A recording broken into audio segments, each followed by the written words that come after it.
Hi guys. आज मैं आप लोगों को अमर राजा बैटरी के बारे में इस शेयर का फंडामेंटल और थोड़ा बहुत टेक्निकल एनालिसिस करके दिखाऊंगा। अमर राजा बैटरी अभी एक अच्छे पॉइंट पर हमें मिल रहा है।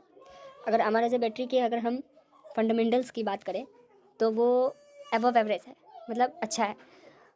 चलिए मैं आप लोगों को अमर राजा बैटरी के बारे में अभी एक सिंपल सा एक बेसिक सा फंडामेंटल एनालिसिस कैसे करते हैं और कैसे हो मैं कर रहा हूँ, एक बेसिक सा।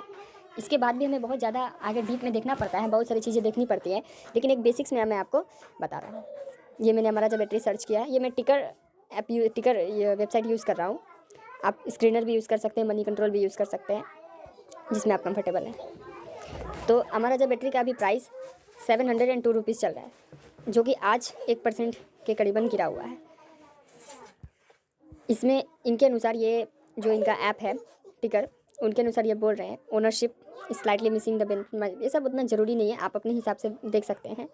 बस ये स्टार रेटिंग दी हुई है, 4 स्टार रेटिंग है, मतलब उनके हिसाब से अच्छा है। 4 स्टार 5 स्टार है तो मतलब अच्छा ही है। 1 स्टार 2 स्टार है मतलब वो फंडामेंटली गुड नहीं है। इसकी मार्केट कैप है 11,991 करोड़, 11,900, लगभग 12,000 करोड़ की है मार्केट कैप की कंपनी। इसका पी अभी चल रहा है 17 का पी। फेस वैल्यू 1 का है, नंबर ऑफ शेयर 17 है, नंबर ऑफ शेयर 17 करोड़ है। डिविडेंड यील्ड 1.5% का है, मतलब एक साल में आपको 1.5% जितना भी आप इन्वेस्ट किए होंगे आपको उतना आपके बैंक अकाउंट में डिविडेंड के रूप में आपको मिलेगा। अभी कंपनी के पास 175 करोड़ की कैश है, डेट 34 करोड़ का है, जो कि एक बहुत ही 12,000 करोड़ की मार्केट कैप के हिसाब से डेट ना के बराबर है।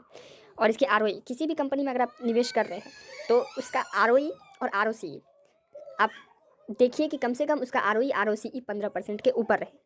अगर ये चीज़ है तभी उसमें ग्रोथ के पोटेंशियल। अगर वो मतलब आप जितने रुपये लगा रहे हैं, अगर वह कंपनी उस पर 15% का रिटर्न अगर नहीं दे पा रही है, अगर एक साल में 15% रिटर्न नहीं बना पा रही है, तो बहुत कम है 15% रिटर्न कम होने से। तो मिनिमम 15% रिटर्न होने चाहिए। तो इसका 16% है।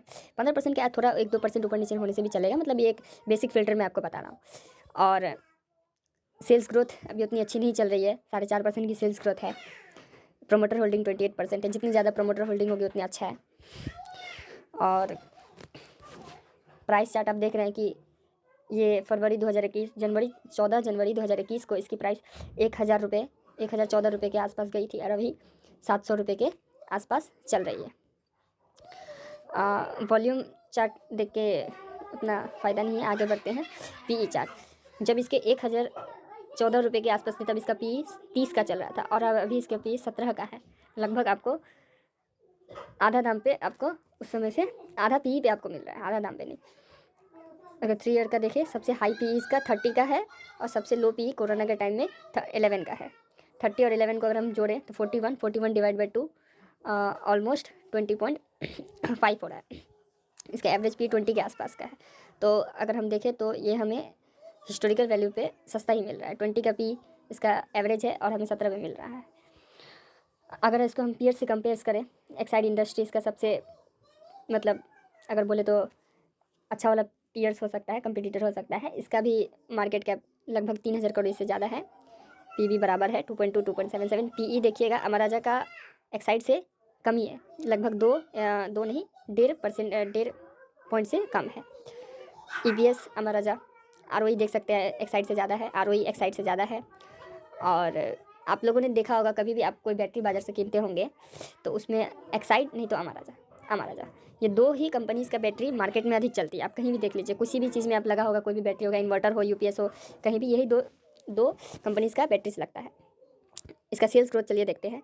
5 ईयर में इसका सेल्स ग्रोथ 9% के आसपास है, 3 ईयर में 5%, 1 ईयर में 4.5%। मतलब सेल्स ग्रोथ थोड़ा उस प्रकार से ग्रो नहीं कर रही है। चलिए देखते हैं प्रॉफिट ग्रोथ कैसा है। प्रॉफिट ग्रोथ 5 ईयर 5.6%, 3 ईयर में 11%। और अभी कोरोना के कारण मैं बोल रहा हूँ, अभी थोड़ा मार्केट उस प्रकार का धीरे नहीं पकड़ा है, मतलब रफ्तार में नहीं है, फिर भी 3 ईयर में आप देख सकते हैं 11% की सेल्स ग्रोथ है, जो कि अच्छा है। अभी 1 ईयर में अभी उतना अच्छा सेल्स ग्रोथ नहीं हो रहा है, जिसके कारण शेयर प्राइस अभी गिरी हुई है। इसी सब के कारण प्रॉफिट ग्रोथ अभी नहीं हो रही है, सेल्स ग्रोथ इतना बढ़िया नहीं है, जिसके कारण ही प्राइस थोड़े हमें कम पे अमराजा बैटरी मिल रही है। ROE आप देख सकते हैं, ROE में कोई प्रॉब्लम नहीं है, ROC में कोई प्रॉब्लम नहीं है। डेट टू इक्विटी रेशियो, लगभग ये डेट फ्री कंपनी है, इसलिए आपको टेंशन नहीं है। अगर कंपनी प्रॉफिट नहीं भी कमाती है तो उसको वो लोन का इंटरेस्ट देने के लिए उस पर कोई बाध्यता नहीं है। प्राइस टू कैश फ्लो अच्छा है, 15 का है। इंटरेस्ट कवरेज रेशियो बहुत बढ़िया, CFO अपन पैट, ये CFO अपन पैट जो होता है ये हमेशा 1 के ऊपर होना चाहिए। 1 के ऊपर देखिए क्या लिखा है, the ratio shows average of CFO cash flow from operation, मतलब जो वो सामान बेच रही है, जो चीज़ का वो काम करती है, क्या उससे वो कैश जनरेट कर पा रही है कि नहीं कर पा रही है, जो प्रॉफिट वो दिखा रही है क्या वो एक्चुअली में उसका प्रॉफिट उतना आ रहा है। तो ये होता है CFO अपन पैट। अगर ये लास्ट 5 देखिए यहाँ पर लिखा the ratio higher than 1 is good as it tells the company is turning is profit into cash, मतलब जो प्रॉफिट हो रहा है उसको वो कैश में कन्वर्ट कर रही है। ये पब्लिक के पास यहाँ पर देख लीजिए कितना परसेंटेज है FIS के प्रमोटर के पास डोमेस्टिक। और कभी भी प्रमोटर का जो ये शेयर होता है 28% है, ठीक है कोई बात नहीं है, लेकिन इसमें प्लेजिंग मतलब वो शेयर को क्या गिरवी रखा हुआ है बैंक के पास में किसी कहीं के पास में, तो ऐसा कुछ नहीं है, 0% है, तो ये एक गुड साइन है। कभी भी प्लेजिंग अगर मान के धीरे 1-2% है, 3% है, ठीक है, 1-2%, 3%, 4%, 5% भी चलेगा, लेकिन इससे ज़्यादा प्लेजिंग नहीं होनी चाहिए। इस कंपनी का स्ट्रेंथ क्या है देखिए, company has been maintaining healthy ROC, मैंने बोला ROC में कोई प्रॉब्लम नहीं है, वर्चुअली डेट फ्री है, इंटरेस्ट कवरेज रेशियो बढ़िया है, एफिशिएंट कैश कन्वर्जन साइकिल, मतलब 62 दिन में जब वो सेल करती है तो 62 डेज़ के अंदर में वह पैसा रिकवर कर लेती है और उसके मतलब जितना भी सेल हुआ वो पूरा कैश में कन्वर्ट हो जाता है। और लिक्विडिटी पोजीशन भी बढ़िया है, करंट रेशियो 2.2 है, मतलब उसको 1 साल में जो जितनी भी लाइबिलिटी है वो अपने 1 साल के जितने भी करंट एसेट्स है उससे आराम से फुलफिल कर सकती है। अगर ये 1 के ऊपर है तो ठीक है। Company has a good cash flow, ये CFO ओपन पैट भी बढ़िया है, strong operating average operating leverage stands eight, ये सब ठीक है। अब देखिए लिमिटेशन में क्या बोला, लिमिटेशन एक ही है कि इसका रेवेन्यू ग्रोथ नहीं हो रहा है, सेल्स ग्रोथ नहीं हो रहा है, मतलब इसका सेल्स जिस हिसाब से बढ़ना चाहिए उस हिसाब से नहीं बढ़ रहा है। अगर ये 10% 12% के हिसाब से ग्रो करता तो अच्छा होता। अब ये क्वार्टरली रिजल्ट अगर हम देखें, नेट सेल जून 2020 क्वार्टर, इसी समय कोरोना आया था तो इसके कारण यहाँ पर बहुत डिप मिल सकता है। तो 1100 करोड़ का इसका सेल है, फिर 1900 करोड़, फिर 1960 करोड़, फिर 2100 करोड़, फिर ये जून क्वार्टर में भी कोरोना का सेकेंड लहर आई थी तो उसके कारण भी इसमें थोड़ा डिप है। ये जो Q2 आएगा, मतलब ये जो क्वार्टर रिजल्ट आने वाला है, इसमें इसका ये जितना इसमें सेल है उससे इससे बहुत मतलब बहुत कम मैं बोलूँ 10-12% का ग्रोथ तो होगा ही होगा। मैं आपको एक और ऐप में दिखाऊंगा कि मतलब प्रेडिक्शन के मतलब क्या हो सकता है, एनालिस्ट लोग का क्या व्यू है सेल्स पे, ग्रोथ पे, वो मैं आपको दिखाऊंगा। तो नेट सेल्स आपने देख लिया, प्रॉफिट आफ्टर टैक्स आप देख सकते हैं कि किस प्रकार से 62, 201 करोड़, 193, 189, 123, ये सेकेंड लहर जो आई थी कोरोना के उसके कारण है। देख सकते हैं आप प्रॉफिट, नेट प्रॉफिट जो है 478 करोड़, 471, 483, 660, मतलब बढ़ ही रहा है, ऐसा नहीं है कि मतलब घट रहा है या फिर कांस्टेंट है, लगभग धीरे बढ़े लेकिन बढ़ रहा है ज़रूर। शेयर कैपिटल 17, मतलब शेयर कैपिटल भी एक कांस्टेंट वे में है, शेयर कैपिटल को बढ़ाया नहीं जा रहा है। बढ़ाने से क्या होता है आपका, उसमें भी एक प्रॉब्लम होता है कि शेयर कैपिटल बढ़ जाने से प्रॉफिट बहुत ज़्यादा जन में डिवाइड होता है, जिसके कारण शेयर प्राइस उतना तेज़ी से नहीं बढ़ता है। रिजर्व आप देख सकते हैं, कंपनी का रिजर्व हमेशा बढ़ते रहना चाहिए, 2500 फिर 3000, 3300, 3600, मतलब रिजर्व कंटिन्यूस बढ़ते जा रहा है। और हमेशा एक चीज़ ध्यान दीजिए, करंट लाइबिलिटी अभी देखिएगा मार्च 21 में 1300 करोड़ की करंट लाइबिलिटी है लगभग। तो अब देख सकते हैं इसका करंट लाइबिलिटी जो है 1300 करोड़ का current liability, current assets 2800 crore का, मतलब हमेशा ये होना चाहिए कि उसके जो करंट एसेट्स है उसके करंट लाइबिलिटी से ज़्यादा होने चाहिए बस। अब ये कैश फ्लो देखेंगे, मतलब एक्चुअली में जो ये प्रॉफिट कमा रही है क्या उसको वो कैश में कन्वर्ट कर पा रही है कि नहीं कर पा रही है। तो नेट कैश फ्लो आपको देखना पड़ेगा। पहले ऑपरेटिंग कैश फ्लो देखिए कि जो उसका ऑपरेशन है, जो जिससे वो बिजनेस करती है, क्या उससे उसका कैश फ्लो बढ़ रहा है कि नहीं। 550 करोड़, 321 करोड़, ये 541, 1100 करोड़, 800 करोड़, तो मतलब ऑपरेटिंग कैश फ्लो देख सकते हैं आप बढ़ ही रहा है लगभग 321, 500, 1100, ये कोरोना के कारण इसमें गिरावट हुई। अब ये इन्वेस्टिंग मतलब होता है कि कंपनी कोई प्लांट मतलब इस्टेब्लिश करती है जिसमें बहुत सारा कैपिटल एक्सपेंडिचर लगता है, तो उसमें इसका आप देख सकते हैं बहुत सारा इसमें एक्सपेंडिचर हुआ है, 500 करोड़, 200, 400, मतलब जितना ये कमा रही है उतना ही कैपिटल एक्सपेंडिचर भी कर रही है, और फाइनेंसिंग में भी है। तो इसके कारण इसका नेट कैश फ्लो बहुत ही कम या फिर नेगेटिव में भी जा रहा है, लेकिन पॉजिटिव है, 64 करोड़ है, मतलब पॉजिटिव होना चाहिए। अब वो इन्वेस्टिंग कर रही है तो थोड़ा बहुत नेगेटिव होने से चलेगा, लेकिन ज़्यादा नेगेटिव नहीं होना चाहिए। जैसे अब 300 करोड़ का इसका ऑपरेटिंग कैश फ्लो, अब यहाँ पर देखेंगे हम 300 करोड़ का नेगेटिव भी चला गया है, मतलब जितना है उससे जितना प्रॉफिट कमा रही है उतना नेगेटिव में जा रहा है, तो कुछ ज़्यादा हो जाएगा। देख सकते हैं कंपनी डिविडेंड भी देती है, 2021 में 2 बार डिविडेंड दे चुकी है। अब चलिए मैं आपको इसका प्रेडिक्शन दिखाता हूँ किस प्रकार से ये एनालिस्ट लोग का क्या दिखना है। टिकट टेप में वेबसाइट खोला, अब इसमें मैं सर्च करूँगा महाराजा बैटरीज।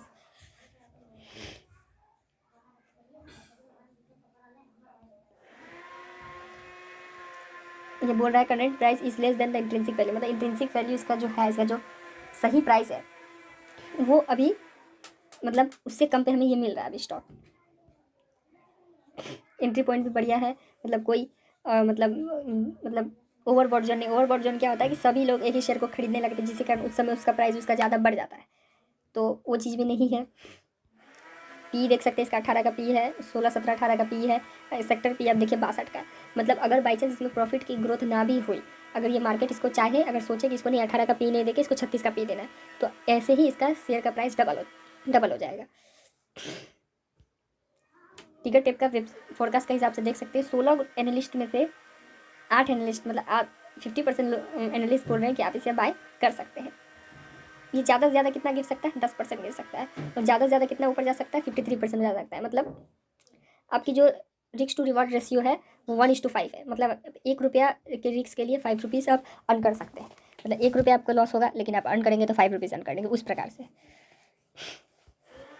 रिवेन्यू में देख सकते हैं, रिवेन्यू में भी ग्रोथ ही दिख रहा है। 11% के मीडियन में भी 11% के इसमें ग्रोथ होनी ही होनी है। अर्निंग में भी आप देख सकते हैं 4%, 5% अर्निंग में भी ग्रोथ है। डी ग्रोथ नहीं होगी, अर्निंग जितनी है उससे बढ़ेगी। ये एनालिस्ट लोग का प्रेडिक्शन है। रिवेन्यू भी आप देखिए 6.84, 6.89, 724, मतलब कंस्टेंटली बढ़ते ही जा रहा है। प्रॉफिट देखिए 0.47, 0.48, 0.66, 0.65, ये कोरोना के कारण मतलब कंस्टेंटली ये भी बढ़ रहा है।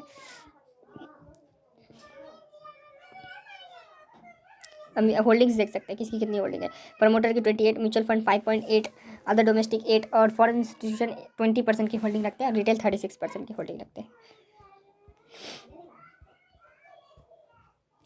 तो बस इतना ही आज के लिए। ये आज के महाराजा बैटरी का जो मैंने कंपैरिजन किया, मैं आपको इसके बारे में कुछ थोड़ा बहुत बता रहा हूँ कि अभी जो है ये जो शेयर प्राइस है अभी इंट्रिंसिक वैल्यू से कम पे। अगर आप अभी आप जैसे मैं आपको टेक्निकल भी आपको बताऊँ, टेक्निकल में आपको बता दे रहा हूँ। टेक्निकल में इसका जो RSI है जो है वो बहुत कम पे है, 10-12 पे या 15 पे RSI है। मतलब अभी अगर आप स्विंग ट्रेडिंग भी करेंगे, मतलब अभी आप बाई करेंगे और अगर मार्केट में अगर कोई खासा करेक्शन या कुछ भी बहुत बड़ा डिप नहीं आता है, तो ये शेयर प्राइस मतलब हो सकता है आपको शॉर्ट टर्म के हिसाब से 10%, 20% का रिटर्न दे दे। बट ये मेरी एनालिसिस है, आप अपनी एनालिसिस करके भी एक बार देख लीजिए मैं किस प्रकार से एनालिसिस करता हूँ। और जो मैंने पॉइंट बोला वो आप अगर ध्यान में रखेंगे तो आप जो बैड कंपनी है, जो मतलब जो फंडामेंटली स्ट्रॉन्ग कंपनी नहीं है, उसको आराम से फाइंड कर लेंगे और आराम से आप किसी भी प्रकार से गलत कंपनी में इन्वेस्ट करने से बच जाएंगे। Thank you.